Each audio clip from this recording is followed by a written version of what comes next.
शादी के बाद जब एक औरत ससुराल आती है तो उसे बहुत सारे एडजस्टमेंट्स करने होते हैं और वो बड़े खुशी खुशी कर लेती है ये एडजस्टमेंट। चाची ने भी ऐसा ही किया। वो इस घर को छोड़कर चली गई, कोई तो वजह हो गई चाचू। अब आप खुद ही सोचिए, क्या चाची के जाने के बाद आप खुश है?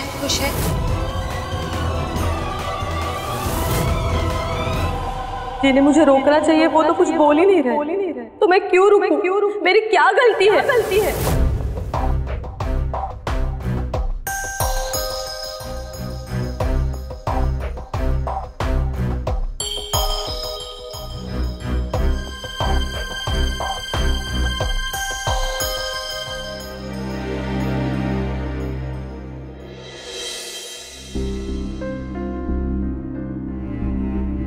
शुभांगी से बात हुई तुम्हारी? कब लेने जा रहे हो? नहीं वहनी, अभी तक तो कोई बात नहीं हुई।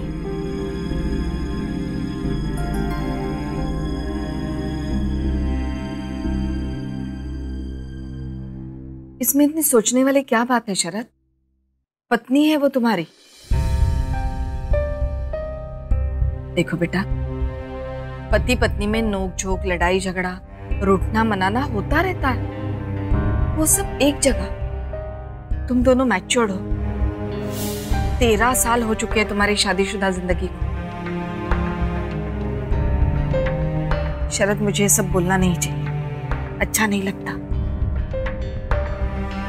पर मेरा तजुर्बा कहता है कि रिश्ते तोड़ना बहुत आसान है शरद, निभाना बहुत मुश्किल होता है।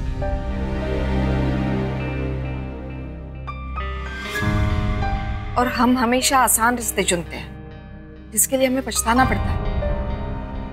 ऐसा काम ही क्यों करें शरद जिसके लिए हमें पछताना पड़े? सुशीला, ये बात तुम शुभांगी को भी तो समझा सकती हो ना।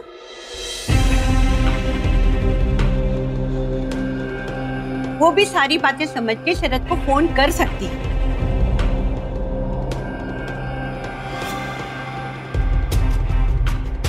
उसके घर में भी बड़े बुजुर्ग होंगे, उसके माँ बाप होंगे, उसे समझा बुझा कर यहाँ भेज सकते, पर नहीं, वो क्यों भेजेंगे? ठहरे अमीर लोग, घमंडी लोग।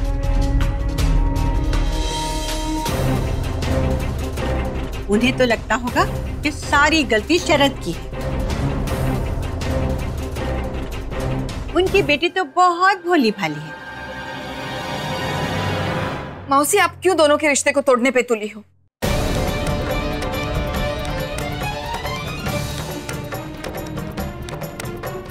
ये पति पत्नी के आपस का मामला है, उन्हें डिसाइड करने दो ना। आप क्यों बिना मांगे अपनी राय दे देती हो?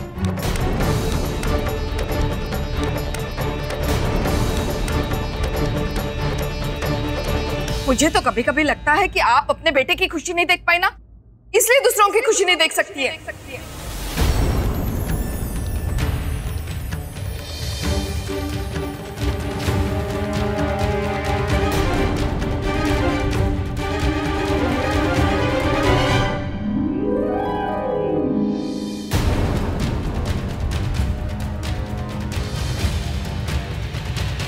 सुशीला, बहुत बड़ी बात कह दी तुमने, बहुत बड़ी।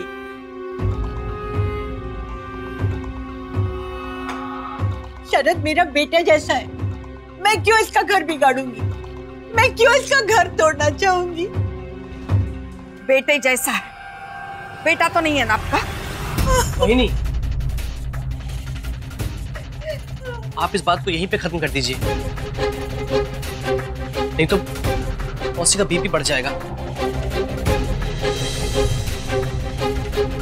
आप प्लीज अपने बीपी की दवाई ले लीजिए और आराम कीजिए, मैं आपको आपके कमरे तक ले जाता हूँ। मैं क्यों तेरा घर बर्बाद करूंगी बेटा? मैं क्यों तेरा घर तोड़ूंगी?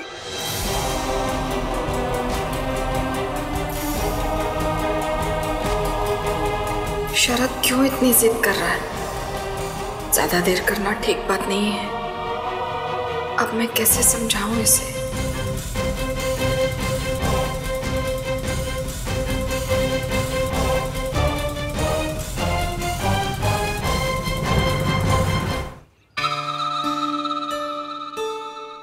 मेरी सारी बाजी उल्टी पड़ गई। ये गाय जैसी दिखने वाली मोही ने मेरा पत्ता जड़ से ही साफ कर दिया।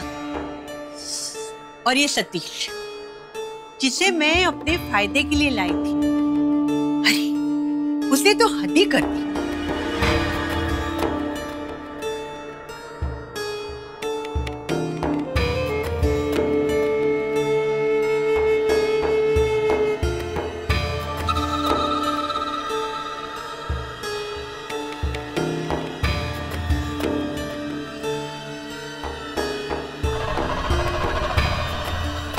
आप चाहे तो मैं आपको 20% दे सकता हूं। आखिर आपकी मेहनत से ही तो मोही ने लेटर लिखा था। मौसी जी, आ गया तू? अरे वाह, कितने फोन किए तेरे को, एक का भी जवाब नहीं दिया। ए छोड़, अपने गुरु को भी मात दे दी तूने। मौसी की परीक्षा में पास हो गया। बस मौसी जी, आप ही की संगत का असर है। आप इतना अच्छा जो सिखाती हैं। और ये क्या सुन रहा हूं मैं कि आपने अपनी तबीयत इतनी खराब कर ली।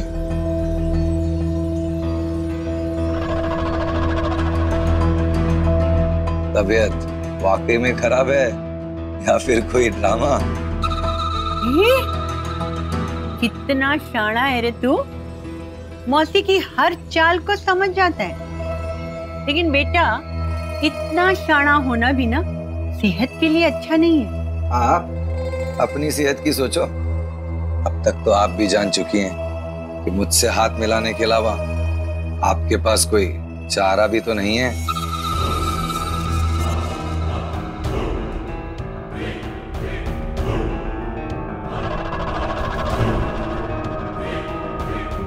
और ये चने के झाड़ पर मुझे मत चढ़ाइए।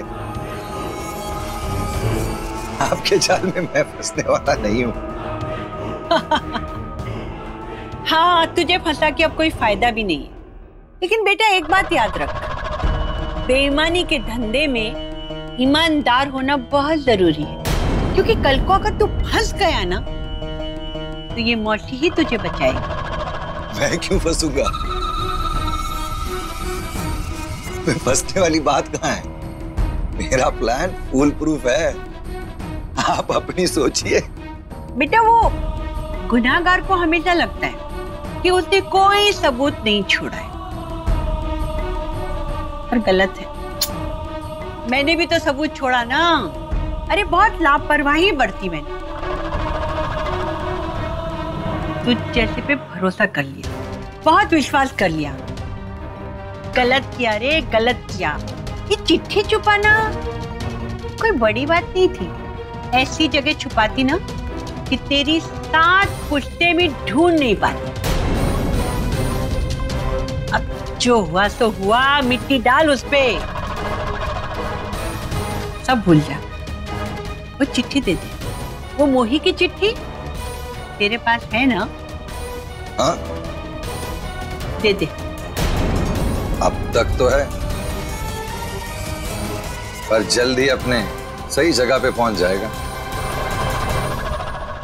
क्या है, आयुष अपने कोई खास फैन के फोन कॉल से बहुत परेशान है। कल तक तो पैसे मिल भी जाएंगे। अरे देवा, तूने आयुष से ही पैसे मांग लिए? हाँ, मोही के अलावा और कौन है जो सच को छुपाना चाहता है? तो इस चिट्ठी के पैसे आयुष ही देगा ना। क्या मौसी जी, आप भी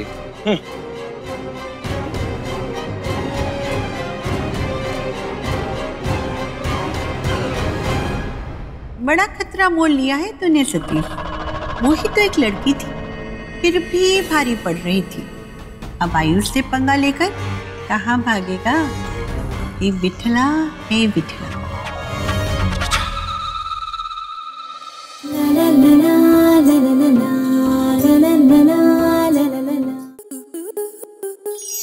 स्टार प्लस के ऐसे ही और बेहतरीन लम्हे देखने के लिए सब्सक्राइब करें हमारे YouTube चैनल को।